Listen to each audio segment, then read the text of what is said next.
यहाँ पे। आइए चलिए नेक्स्ट क्वेश्चन देखिए, 3 नंबर सवाल देखिए मेरे भाई, यहाँ पर क्या कहा गया जरा पढ़िए। कहा गया कि एक घन के किनारों की लंबाई का योग एक घनाभ के किनारों के लंबाई के योग के बराबर है, जिसकी लंबाई चौड़ाई और ऊंचाई का अनुपात इतना है।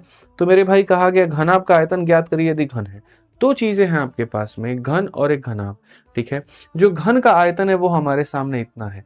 तो जैसा कि आपको पता है कि जो घन का आयतन होता है वो हमारे सामने ए क्यूब होता है, और ए क्यूब का मान 512 है, यानी उस घन का मेरे भाई भुजा का मान कितना होगा, तो 8 होगा।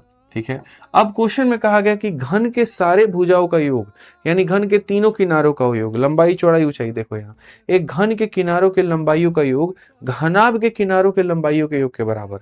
तो घन की जो लंबाई है वो भी 8, चौड़ाई भी 8, ऊंचाई भी 8, यानी 8 जमा 8 जमा 8 कितना हो जाएगा, 24 हो जाएगा।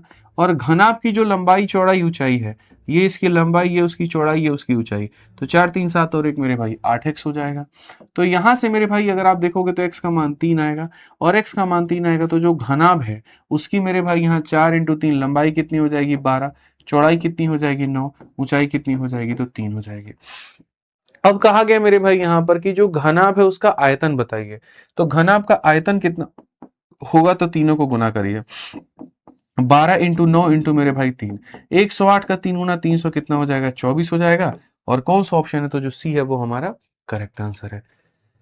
कौन सा ऑप्शन है, तो मेरे भाई यहाँ जो सी है वो हमारा क्या है, बिल्कुल सही उत्तर है। तो बहुत तरीके से आप इस तरीके से मेरे भाई उत्तर दे सकते थे कि इसके घना मतलब इसके आयतन से पहले भुजा निकालना, फिर ये संबंध निकालना, फिर भुजाओं का मान निकालना, और फिर उसके बाद